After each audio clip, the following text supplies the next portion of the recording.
नमस्कार। हाउस के ब्लॉग के एक और नए वीडियो में आप सभी का बहुत बहुत स्वागत है।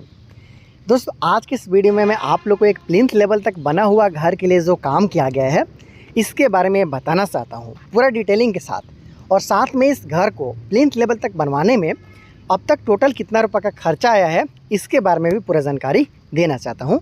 जैसे कि आपको पता भी है, बहुत सारे लोग एक बार में घर को कंप्लीट नहीं कर पाते हैं, क्योंकि घर बनाने में काफ़ी पैसा खर्चा होता है।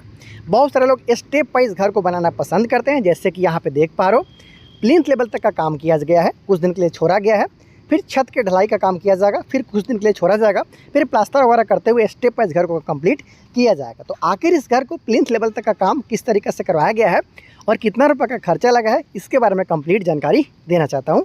आइए पहले वीडियो को देख लेते हैं, साथ में जानते हैं कि इस घर को बनाने में अब तक टोटल कितना रुपये का खर्चा है वो आ चुका है।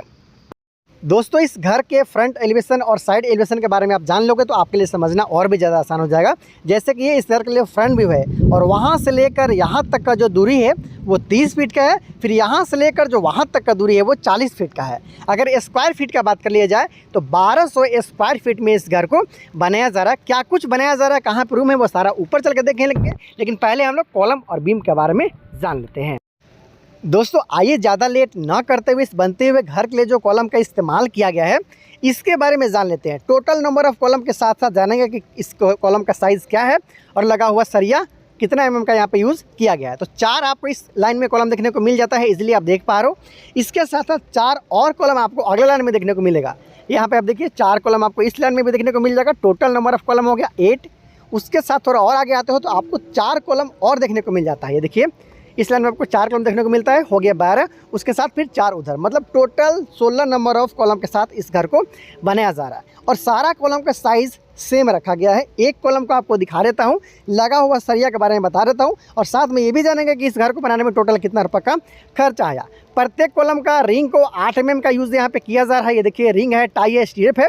उसके साथ साथ मेन बार के रूप में यहाँ पे 12 mm का 4-4 सरिया का प्रयोग किया जा रहा है। ये टाई है, रिंग है, हुक 90 डिग्री में यहाँ पे रखा गया है, इसलिए यहाँ पे देख पा रहे हो, जिसे 6 से 6.5 इंच की दूरी पे बांधा गया है। हालांकि कभी भी आपको 6 इंच से ज़्यादा दूरी पे रिंग से रिंग का दूरी, मतलब सेंटर टू सेंटर जो डिस्टेंस है वो 6 इंच से ज़्यादा नहीं हो। तो दोस्तों, कभी भी आप घर के लिए कॉलम या बीम का काम कराते हो तो रिंग से जो दूसरा रिंग का दूरी होगा अधिकतम, वो मान के चलिएगा कि 6 इंच से ज़्यादा आपका नहीं होना चाहिए।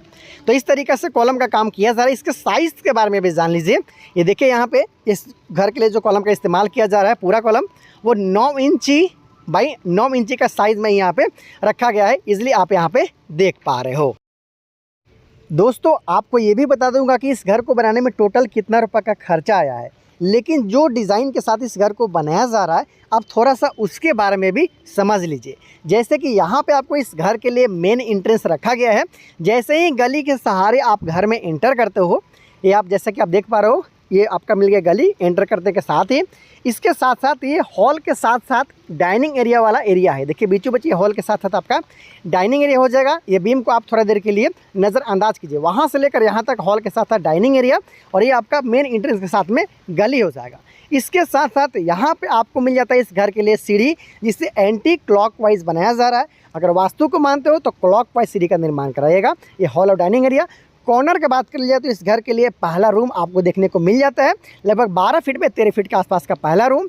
यहाँ पे इस घर के लिए किचन का निर्माण है वो किया जाने वाला है, इसलिए आप यहाँ पे देख पा रहे हो। यहाँ पे इस घर के लिए दूसरा बेडरूम है, देख पा रहे हो। इसके साथ साथ यहाँ पे इस घर के लिए कॉमन टॉयलेट और बाथ बनाया जाएगा, इसलिए देख सकते हो। उसके साथ साथ ये इस घर के लिए तीसरा बेडरूम है। तो 3 बेडरूम के साथ में hall, dining area, kitchen, toilet, bathroom के साथ सीढ़ी। पहला रूम इधर, वहाँ पे आपका दूसरा रूम हो गया, उसके साथ साथ तीसरा रूम यहाँ पे हो गया, इसलिए आप देख पा रहे हो। इसके साथ साथ बीच में हॉल के साथ साथ डाइनिंग एरिया हो गया एंटर करने के साथ ही। उसके साथ साथ अगर आप देखते हो तो इस घर के लिए यहाँ पे किचन का निर्माण किया जा रहा है दोनों रूम के बीच में। उसके साथ साथ यहाँ पे आपको टॉयलेट और बाथ हो गया।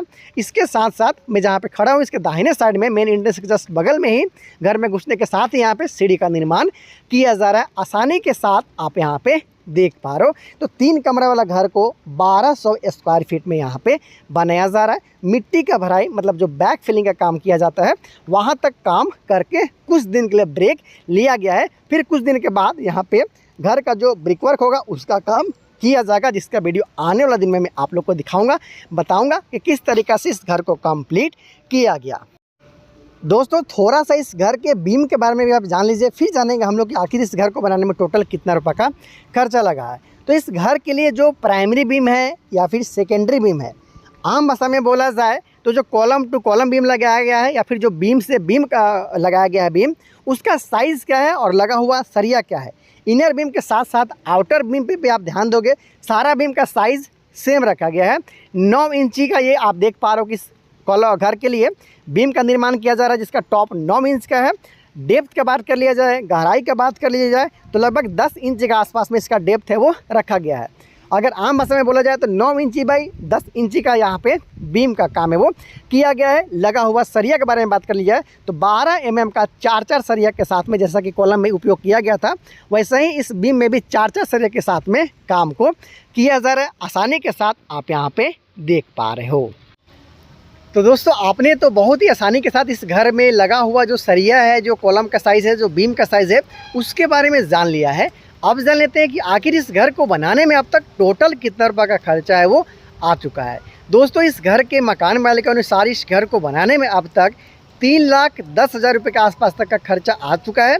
याद रहे इस खर्चा में लेबर कॉस्ट के साथ साथ मटेरियल कॉस्ट को इंक्लूड किया गया है, जैसे कि इस घर में लगा हुआ सीमेंट, गिट्टी, बालू और इसके साथ साथ सरिया, उसके साथ साथ मजदूरी चार्ज को भी इंक्लूड करते हुए जो अब तक का टोटल खर्चा है वो 3,10,000 रुपये के आसपास में बताया जा रहा है। जैसे जैसे काम आगे बढ़ेगा स्टेप वाइज वीडियो आप लोग के लिए लाऊंगा, बताऊंगा, दिखाऊंगा कि इस घर को किस तरीके से कंप्लीट किया गया और इस घर को बिल्कुल स्टार्टिंग से लेकर एंड तक बनाने में टोटल कितना रुपये का खर्चा आया, इसके बारे में भी आप लोग को जानकारी है वो दे दूँगा। तो डेली एक से बढ़कर एक बनता हुआ घर का जो काम होता है उसके साथ में कंस्ट्रक्शन कॉस्ट का वीडियो देखने के लिए आप चैनल को सब्सक्राइब ज़रूर कर लीजिएगा।